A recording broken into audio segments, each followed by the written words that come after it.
E nesta videoaula, vamos continuar nossa exploração do complexo mundo dos hormônios, glândulas e sua influência profunda em nosso corpo.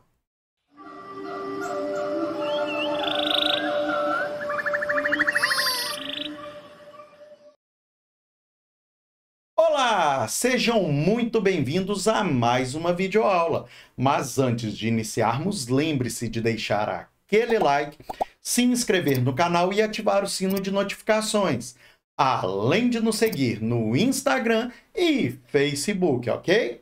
Então vamos lá. Na aula anterior, falamos da glândula hipófise, de suas duas partes, e iniciamos a parte sobre a adenohipófise e do hormônio somatotrófico, também chamado de hormônio do crescimento.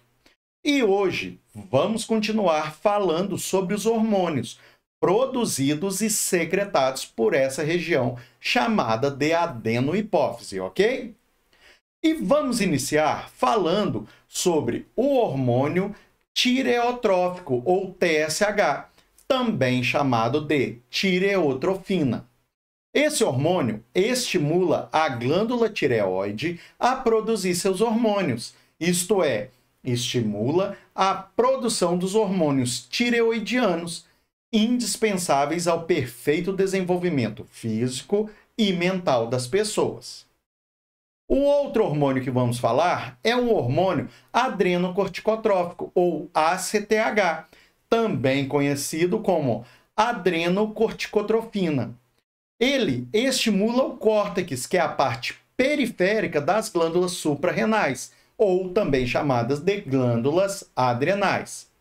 Ao receber o ACTH, o córtex das glândulas suprarrenais passa a produzir hormônios que são conhecidos genericamente por corticosteroides ou corticoides. Também temos os hormônios gonadotróficos ou gonadotrofinas, que estimulam as atividades das gônadas, que são as glândulas sexuais, tanto o ovário quanto o testículo. Entre esses hormônios destacam-se o hormônio folículo estimulante, que nos ovários, ou seja, nas gônadas femininas, estimula o desenvolvimento dos folículos ovarianos e a produção de estrógenos, que são hormônios sexuais femininos.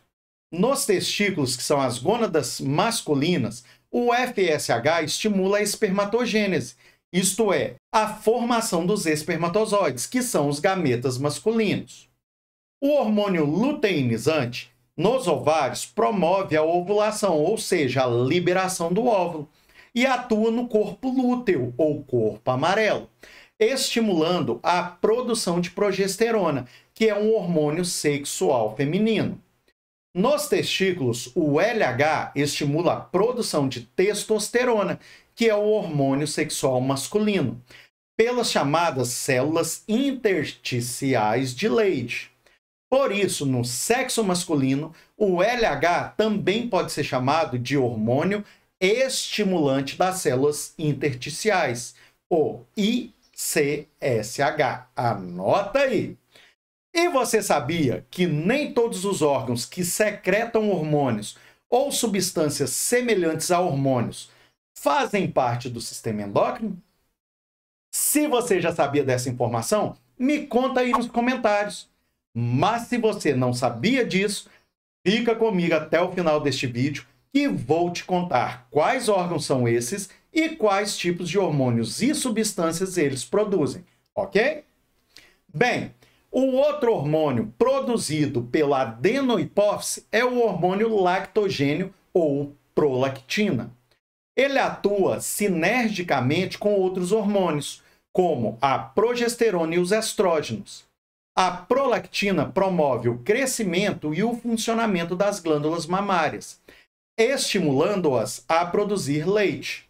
Sua produção acentua-se no final da gestação, aumenta após o parto e persiste enquanto durar o estímulo de sucção. Os homens normalmente têm baixos níveis de prolactina, mas, quando afetados por certas doenças, esses níveis podem aumentar, como no caso de um tipo de tumor benigno chamado prolactinoma. No homem, a produção em excesso desse hormônio também pode causar ginecomastia, ou seja, o aumento das mamas, diminuição da libido e impotência sexual. Em excesso, a prolactina prejudica a produção de testosterona. A produção dos hormônios da adenohipófise, o STH, o TSH, o ACTH, o FSH e LH é controlada pelos hormônios liberadores hipotalâmicos, que são hormônios originários do hipotálamo. Agora, vamos terminar esta parte da glândula hipófise falando sobre a neurohipófise, que é a porção posterior da hipófise, constituída de tecido nervoso.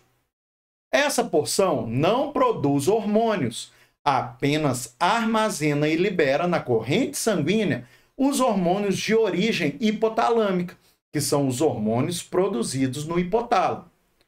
E os hormônios liberados pela neurohipófise são o hormônio antidiurético ou ADH, ou também conhecido como vasopressina, e a ocitocina. O hormônio antidiurético ou vasopressina estimula uma maior reabsorção de água nos rins, uma vez que aumenta a permeabilidade das paredes dos túbulos distais e coletores de água. A deficiência desse hormônio no organismo provoca uma intensa diurese. Essa grande perda de água através da urina provoca desidratação e sede intensa, caracterizando a doença diabetes insípidos ou diabetes insípida. Já a ocitocina atua no útero e nas glândulas mamárias. No útero, estimula a contração da musculatura lisa, o miométrio, por ocasião do parto. Nas glândulas mamárias, estimula a contração das células miopiteliais que envolvem os seus ductos, facilitando a ejeção do leite. A ocitocina também exerce papel importante no estímulo sexual. Homens e mulheres mostram um aumento significativo dos níveis plasmáticos desse hormônio durante o estímulo sexual e o orgasmo. E uma região que citei e ainda não falei é a pars intermédia, que é a parte intermediária da hipófise, responsável pela produção do hormônio melanotrófico, que é o MSH, ou intermedina, que estimula a pigmentação da pele. Ele acelera a síntese de melanina e também a síntese de hormônios esteroides produzidos pelas glândulas sexuais e suprarrenais. Olha só, pessoal, caso vocês tenham alguma dúvida sobre este conteúdo, é só deixar aí nos comentários que estarei respondendo todos vocês, ok? Então vamos lá! E para você que ficou até agora nesta aula para saber quais são os órgãos que secretam hormônios ou substâncias semelhantes a hormônios e que não fazem parte do sistema endócrino, eu vou te contar agora. É o seguinte, os rins produzem o hormônio renina, uma enzima cuja função é ajudar a controlar a pressão arterial, e o hormônio eritropoietina, que estimula a medula óssea a produzir os glóbulos vermelhos. Além disso, o aparelho digestivo produz uma série de hormônios que controlam a digestão, afetam a secreção da insulina pelo pâncreas e alteram comportamentos, tais como os associados à fome. A gordura, ou seja, o tecido adiposo, também produz hormônios que regulam o metabolismo. Essa é a maneira pela qual o organismo usa os alimentos para controlar os processos químicos do corpo e o apetite. Além disso, o termo glândula não significa que o órgão necessariamente faz parte do sistema endócrino. Por exemplo, as glândulas sudoríparas, as glândulas salivares, as glândulas nas membranas mucosas e as glândulas mamárias são chamadas de glândulas exócrinas, porque elas secretam outras substâncias além de hormônios e porque elas secretam as substâncias para dentro de dutos e não diretamente na corrente sanguínea. O pâncreas é tanto uma glândula endócrina quanto exócrina. Regiões especializadas no pâncreas produzem a insulina e outros hormônios que são liberados na corrente sanguínea para regular o nível de glicose no sangue. E outras regiões produzem os líquidos digestivos que atravessam o duto pancreático e acabam chegando ao intestino delgado para ajudar com a digestão dos alimentos, beleza?